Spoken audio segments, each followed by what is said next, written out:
So from time to time, designer fragrances get released that have a niche quality about them.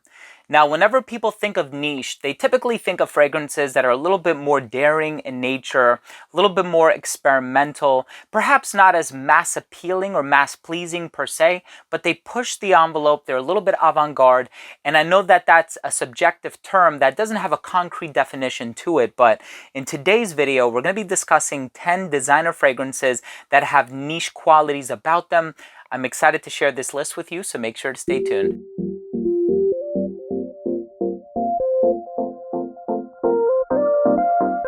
Now, before I begin this video and I tell you about these 10 designer fragrances in my collection that have a niche quality about them, and I also kind of explain why I think they have a niche quality, and I try to delineate what it is about each one that makes it so special, I do want to mention that if you are a fan of fragrance-related content, please do consider supporting this channel by subscribing to it. Make sure to enable all notifications by clicking on the bell icon, and give this video a thumbs up if you like this type of content. So, I know whenever people say niche and designer, really what's the difference between the two? There aren't too many differences, believe it or not, but niche typically refers to limited distribution. It also refers to companies that specialize in fragrances, as opposed to many designer brands that also make belts and wallets and handbags and scarves and shoes and jewelry, so on and so forth. And also, niche fragrances in general can tend to be a little bit more experimental, right? So they're not mass marketed, they're not like a Dior Sauvage or Bleu de Chanel, where they know that it needs to cater to the sentiments and the tastes of thousands and thousands of people. These are probably a little bit more niche, right? Given the expression. So let's just go ahead and dive into the list, and I'll tell you why I chose each one. So the first one that I want to talk about is by the designer brand Banana Republic. This one is called Rosewood Oud. This fragrance smells very, very, very similar to Baccarat Rouge 540 by Maison Francis Kurkdjian. And so, given that fact in and of itself, I think this one kind of possesses a niche quality about it. Now, there are other designer fragrances that smell like Baccarat Rouge 540, which is super expensive. Of course, there's Her by Burberry, and just too many to count. But this one actually comes really, really close to Baccarat Rouge 540. And so if you're looking for a solid designer alternative, definitely check out Rosewood Oud. The next fragrance has such a prominent vanilla note. It's spicy, it's vanillic, it's warm, it's sensual. And I think that that fact in and of itself kind of reminds me of the type of olfactive profile I would expect to get from a niche fragrance. It's actually from a designer. This one by Lempicka is called Green Lover. So beautiful vanilla scent, beautiful vanilla aroma, one of the best vanillas in a designer fragrance, period. And this one also kind of reminds me a little bit of Ani by Nishane, which is an expensive niche fragrance. Thus, I do think this one embodies some niche qualities about it.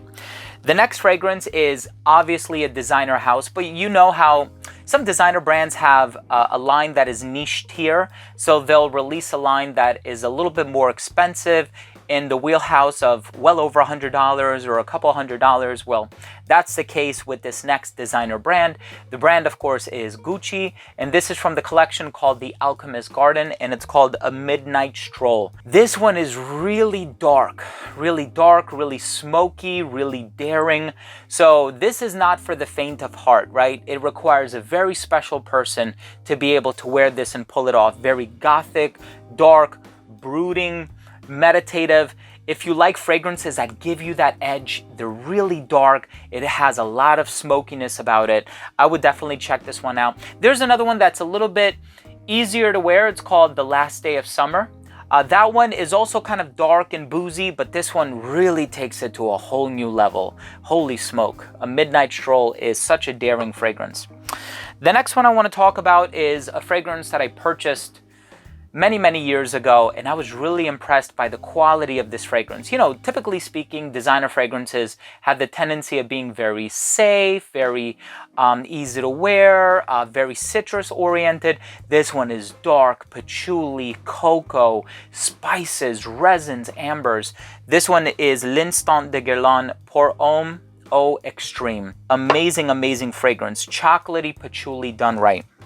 The next fragrance smells like a niche fragrance by Montblanc. This is called Explorer, and this actually smells like Creed Aventus, which you'll see right here behind me. And it's very, very similar to Creed Aventus, except you'll be saving hundreds of dollars by purchasing this one. Now, of course, it will never smell exactly like Creed Aventus, because Creed Aventus does use captive ingredients that only the Creed brand is allowed to use in their composition. So you might get like 95% close to the original, but you'll never get 100%. Pineapple, birch, blackcurrant, jasmine, cedarwood, vanilla. Awesome fragrance.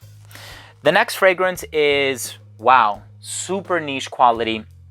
And I mean that in the sense that it's dark, it's smoky, it's incensey, and it also has a beautiful vanilla note. So this is an incense and vanilla combination, and by Zadig & Voltaire, this is called This Is Him. This brand is releasing some amazing fragrances. If you haven't tried fragrances by Zadig & Voltaire, they are some of the most unique fragrances on the market.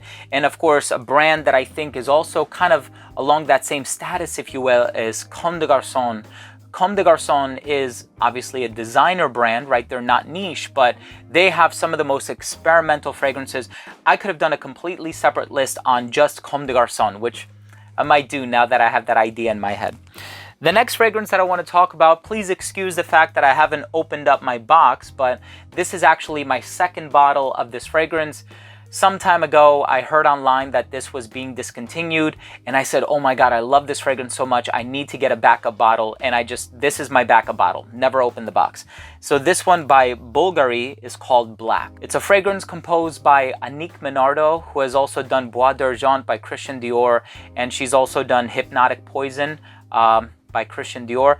And this fragrance is one of the most amazing leather fragrances you'll ever smell. So the leather in here is done so well. A touch of vanilla in there, really, really smooth, so different from anything else that I have ever tried.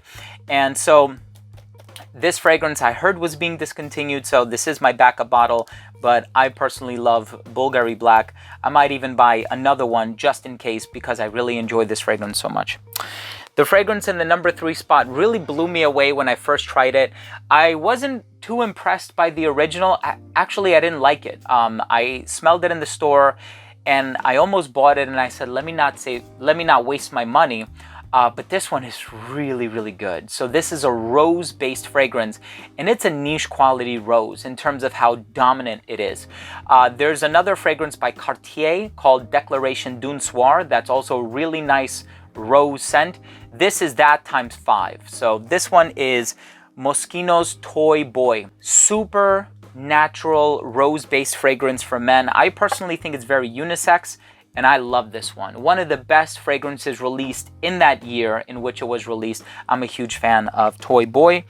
The next fragrance, this brand always surprises me. Half of the time it disappoints me. The other half of the time it surprises me quite a bit. The brand is Zara, and this is called Warm Black. This fragrance, if you can still find it, is dirt cheap, and it smells like Tom Ford's Tobacco Vanille. So it's a spicy, beautiful vanilla tobacco-like fragrance. It has that ambery warmth in the base. It's balsamic, but the spices are so decadent. You have that cinnamon clove kind of combination. I'm not even sure what the note breakdown for this one is. I have reviewed this one, so I'm gonna leave a card to it right here, but this is really niche quality. And Zara always makes clones and twists of more popular designer and niche fragrances, and this one is so similar to Tom Ford's Tobacco Vanille, which is also a designer fragrance, but it sells for a few $100s because it's niche tier, if you will. And the fragrance in the number 1 spot is a fragrance that, again, I bought this one many, many years ago. It does smell like a higher end designer brand and a niche tier fragrance, but in terms of the DNA, it's so dark and brooding and experimental, but at the same time, it's incredibly wearable, unlike a Midnight Stroll. This is very dark, very smoky. This next one is a dark vetiver-based fragrance that also has this resinous component about it, and this one by the company Lalique is called Ankara Noir. This is amazing. If you do not own this one, you really need to get the original. Now, of course, there's a sport version. I think there's an intense version. You need to try the original. I think the original is a fragrance that, even as a reference point, It's a fragrance that needs to be in everybody's collection. It's dark, it's sophisticated, it's very gentlemanly as well. If you're familiar with vetiver and how it functions in a lot of fragrances, of course you have Grey Vetiver by Tom Ford, very classy, professional. You also have Vetiver by Guerlain, also very classy, professional. But this one is classy, professional, and mysterious. So we're adding that third adjective to it. What an amazing fragrance. Also smells like Chanel's Sycamore. So that was the other high-tier designer fragrance that it smells like, but certainly a fragrance that, in my opinion, embodies niche quality. Listen, everyone, I hope you enjoyed this video. I hope you took something of value from my list, and I'm really thinking about doing a second version with a lot of Comme des Garçons fragrances in it, because I own about a dozen. So thank you so much for watching. I love you all. Hope you enjoyed this video. If you did, please do consider supporting this channel by subscribing to it. 60% of the people who watch my videos are not subscribed. Please do me that favor. It's free and it would mean so much to me. Make sure to enable all notifications by clicking on the bell icon. This way, whenever I do publish new content, it will get delivered straight to your feed. And make sure to give this video a thumbs up if you took something of value from today's episode. Thanks again for watching. Love you all. We'll see you soon. Bye.